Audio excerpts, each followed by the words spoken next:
CFNJ présente La vie dans la Naudière. Bonjour, Monsieur Huet. Oui, dossier 424, Monsieur Huet. Vous venez de faire un infarctus, vous. Votre cholestérol, votre pression sont hauts depuis quelque temps. Ah oui, c'est vous à qui j'avais demandé de faire attention. Ben, c'est ça. Vous avez fait un infarctus. Je l'avais dit, hein? Ben, là, il va falloir m'écouter un peu. On va couper ça, les chips en fin de soirée. Fini le coke. On met des légumes dans son assiette. Vous devriez remplacer le pain blanc par du pain brun. Avez-vous déjà pensé à essayer ça, le tofu? En tout cas, il va falloir me montrer que vous avez le goût de vous prendre en main, là. Je vous laisse une copie du Guide alimentaire canadien. Puis si vous avez des questions, vous pouvez aller voir une nutritionniste. Bonne journée. Quand l'appétit va tout bas. Bonjour, Roselyne. Bonjour, Nicolas. Roselyne Miron-Pichet. Est-ce que tu es comme ça avec tes patients? Parce que moi, à la place de M. Huet, je suis pas sûr que je retournerais au cabinet, sincèrement. Bonjour, Nicolas. Bienvenue Bonjour. à cette deuxième capsule. Merci. Mais non, ça, c'est une mise en situation. C'est une mise en situation. Bonjour à tous. Ben, je pense que même moi, si j'étais à la place de M.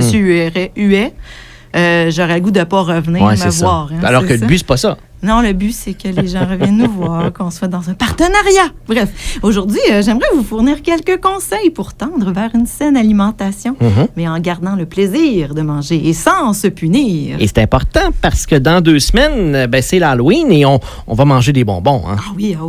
Moi aussi, c'est dans mes projets d'ailleurs. Là, j'aime beaucoup l'Halloween. J'en profite avec ma famille. Puis, manger, c'est vital. C'est aussi un grand plaisir. C'est associé à de nombreux moments heureux, aux rencontres entre amis, en famille. C'est l'anniversaire de quelqu'un, on reçoit un repas, on mange du gâteau. On reçoit à Noël avec un bon repas, de la bûche, puis l'autre repas de minuit. On reçoit des amis l'été. Qu'est-ce qu'on fait? Un barbecue, une épluchette de blé d'Inde, une partie de homard. Puis comme médecin, j'avoue, j'aime pas être l'oiseau de malheur ou celle qui impose des punitions. Moi aussi, j'aime manger. J'aime ça quand ça goûte bon. Puis j'ai un grand souci de manger de façon équilibrée. Hein? Pourquoi on met tant d'emphase sur l'alimentation? Puis pourquoi je trouvais important que dans la deuxième chronique, on aborde ce sujet-là? C'est qu'adopter une alimentation saine, c'est au cœur d'être en santé. Encore là, des études, de nombreuses études, je vous les citerai pas toutes, mais démontrent que ça aide à prévenir un grand nombre de maladies, puis d'éviter qu'elles s'aggravent. C'est très large aussi. On parle des maladies cardiaques, de l'obésité, du diabète. Mais on touche aussi à la prévention de certains cancers, à des maladies du système digestif, à l'ostéoporose, aux fractures, puis j'en passe. Là. C'est globalement associé à une diminution de la mortalité. Qu'est-ce que ça veut dire, en gros? Oui, parce que des fois, on s'y retrouve plus. Oui, et ça veut dire, bien manger, ça aide à vivre plus longtemps puis en meilleure santé. Je pense que ça, c'est simple. Ça, c'est simple. Là, il faut le faire. Hein? Puis ça procure un sentiment de bien-être. Je reviens à ma capsule sur la santé mentale, voilà. Puis c'est presque une recette magique, semi-magique. Ce qui est moins simple, c'est de savoir c'est quoi bien manger. Oui. Puis tu sais, est-ce que ça veut dire j'ai plus le droit au pire? Oui, c'est ça, les pâtes, la poutine, pizza, Oui, c'est pas ça qu'on désire. Là. Quand on tend vers une alimentation saine, on veut l'intégrer graduellement à notre quotidien. Puis on veut associer manger, plaisir. Bon. Et comment s'y démêler, justement, Roselyne, entre autres, dans les ressources? Les recommandations principales sont tirées du Guide alimentaire canadien. Vous vous rappelez, chers auditeurs, et possiblement toi, Nicolas, là, de l'ancien guide, un arc-en-ciel de couleurs en 4 groupes alimentaires. Quand j'étais jeune, on avait ça sur le frigidaire. Oui. C'était sur le réfrigérateur, fait qu'on le voyait à tous les jours. Ouais, là, ça fait longtemps que je ne l'ai pas vu. Oui, bien, c'est parce qu'il est plus fait comme ça. Parce que 3 à 5 portions, 4 à 2, 2 à 3, c'était un peu strict, un peu mêlant. C'était compliqué. Le guide a évolué. Grosso modo. Puis les recommandations actuelles collent beaucoup à celles de l'Organisation mondiale de la santé, puis celles de plusieurs pays. Et c'est adapté à notre contexte. On est beaucoup plus souple qu'avant. Puis là, je voulais vous l'expliquer un peu. Ben oui. Ça se résume en quelques recommandations. La première, je suis toujours 1, 2, 3, 4, tu vas voir. Mais la première, c'est d'assurer une diversité d'aliments dans chacun des trois grands groupes alimentaires qui sont les fruits et les légumes, les protéines, les produits céréaliers. Autrement dit, là, on ne mange pas toujours le même fruit, toujours le même légume. On varie. Oui, parce que les vitamines, les minéraux, sont différents un peu dans chacun. Alors que dans l'ancien guide, si on disait 3 à 5 portions de fruits et légumes par jour, on pouvait manger 3 bananes, puis on se disait qu'on était correct. Oui, puis là, on essaie de différencier ça. On imagine, dans le fond, tu peux imaginer une grande assiette. Ça contient ce qu'on mange dans une journée. La moitié de l'assiette, tu vas avoir des fruits et légumes. Sur le site du guide alimentaire, c'est super beau, là. C'est bien montré. Mm-hmm. Il y a plein de couleurs. C'est cru, cuit, rôti avec des épices, dans le fond. On l'apprête comme on peut, comme on veut. Le quart de l'assiette, c'est les produits céréaliers à grains entiers, comme le riz à grains entiers, le pain avec farine entière, par exemple. L'autre quart, c'est les protéines.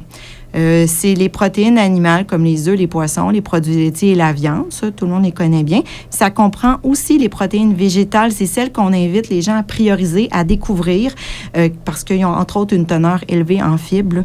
Mais le tofu, les légumineuses et les noix en font partie. Et est-ce qu'on parle du comment on mange? Oui, puis c'est ça qui est un peu différent d'avant. On recommande de cuisiner soi-même. Mm-hmm. De manger en pleine conscience, ce qui veut dire de goûter, de réaliser qu'on est en train de manger puis que c'est bon, là. Puis de partager les repas avec les gens, ça fait partie du guide alimentaire. Wow! D'éviter les aliments ultra transformés, d'apprendre à lire les étiquettes, à se méfier de l'influence du marketing aussi. Le tofu et les légumineuses, on n'ose pas toujours les essayer, puis on ne sait pas toujours comment les apprêter. Est-ce que est-ce qu'on en parle aussi? On en parle, on peut donner certains trucs. T'sais. Moi, j'aime bien rappeler que ces aliments, c'est des aliments de base de longue date dans notre cuisine. T'sais, nos grands-mères cuisinaient les haricots, les fèves, les lentilles, la soupe aux pois. Puis sans savoir, nos ancêtres, ils mangeaient végé. Ça se peut que vous en mangez déjà sans le savoir. Parfait, vous pouvez cocher ça. Prenez le temps de regarder des recettes. T'sais, initialement, vous pouvez même juste les ajouter à un plat que vous connaissez bien. Ajouter des lentilles à une sauce à spaghetti, ça se cache un peu en dessous. On apprend à les apprêter, les assaisonner. Pour vous, ça ne serait peut-être pas la première recommandation non plus que vous allez adopter. C'est ça. Ce qui me permet de parler de comment effectuer un changement. Oui, comment on effectue? Tranquillement, pas vite, j'imagine. Oui, je reviens en arrière. Je vais donner l'exemple de Monsieur Etu. Oui. Monsieur Etu ou Monsieur Huet? C'est Monsieur Huet. En plus, je l'ai débaptisé. Bon, Quel bon docteur. Reprends juste là. Monsieur Huet a des habitudes ancrées depuis plusieurs années. Il s'est toujours fait dire de manger de la viande rouge pour avoir assez de fer. Il mange toujours des biscuits avant de le coucher. Puis chez lui, il a toujours eu du pain blanc. Mais il aime les crudités. Il aime les salades, la soupe aux légumes. Puis tout ça, il fait avec les légumes de son jardin. Il en est très fier. Donc, le premier changement chez lui pourrait être d'ajouter des portions de légumes pour que ça devienne la moitié de son alimentation.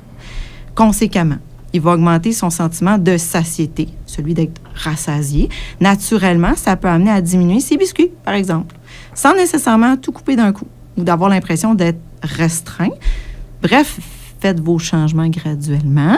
C'est plus facile aussi d'ajouter que de retirer quelque chose. Et qu'est-ce qu'on pense des diètes, par exemple? Là? Les diètes, pour ceux qui l'ont déjà essayé, vont peut-être exactement comprendre ce que je dis. La majorité sont restrictives. Ça contient des aliments interdits. Ce n'est pas recommandé. Ils ont, de façon générale, dans l'ensemble des études, pas démontré de bienfaits à long terme. C'est difficile à suivre. Ça amène souvent un effet de yo-yo dans le poids. On en parle beaucoup, on en prend énormément, etc. Il faut faire attention aussi aux carences alimentaires que certaines diètes peuvent créer. Je vais te parler de la théorie de l'éléphant rose aussi. C'est quoi ça? Si je te dis de ne pas passer à un éléphant rose, tu penses à... Un éléphant rose. Bingo! Bingo! Et c'est pareil avec les aliments interdits. Okay. Plus on se les interdit, plus on y pense. Si je me dis que je ne dois pas manger du chocolat pendant toute une soirée, je crée l'effet inverse. Je risque d'avoir encore plus le goût d'en manger, puis là, de me sentir coupable après.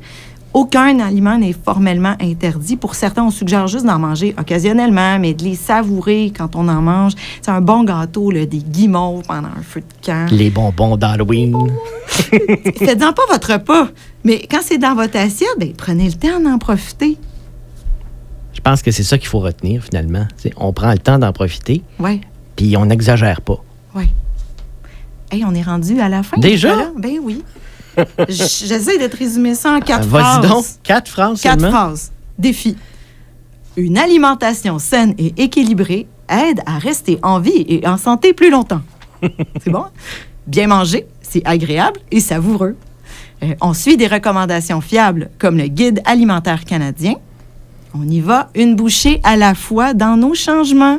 Et est-ce qu'on a des ressources à laisser aux auditeurs qui veulent en savoir un peu plus? Évidemment, les ressources, c'est le centre de la pratique d'un médecin de famille. Donc, pour ceux qui veulent consulter un professionnel, vous pouvez visiter le site de l'Ordre des nutritionnistes du Québec.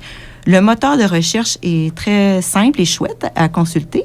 D'autres professionnels aussi peuvent vous épauler, un médecin, une infirmière praticienne, une infirmière qui est qualifiée dans le domaine, un kinésiologue. Je vais laisser des documents sur le site de CFNJ. Pour les parents, il y a le site nutritionnistesenpédiatrie.com. C'est une belle référence, surtout avec l'Halloween qui approche. Puis finalement, je vous souhaite un beau mois d'octobre, plein de bons conseils, de plaisir et de bonbons savourés, sans culpabilité. C'est sûr qu'on va en savourer, puis on va penser à tout ça en même temps. Oui. Merci, Roselyne. Merci. On se reparle dans un mois. Et entre-temps, joyeux Halloween. Toi aussi. Bye bye. CFNJ vous a présenté La vie dans l'Anaudière, une région à découvrir, à visiter.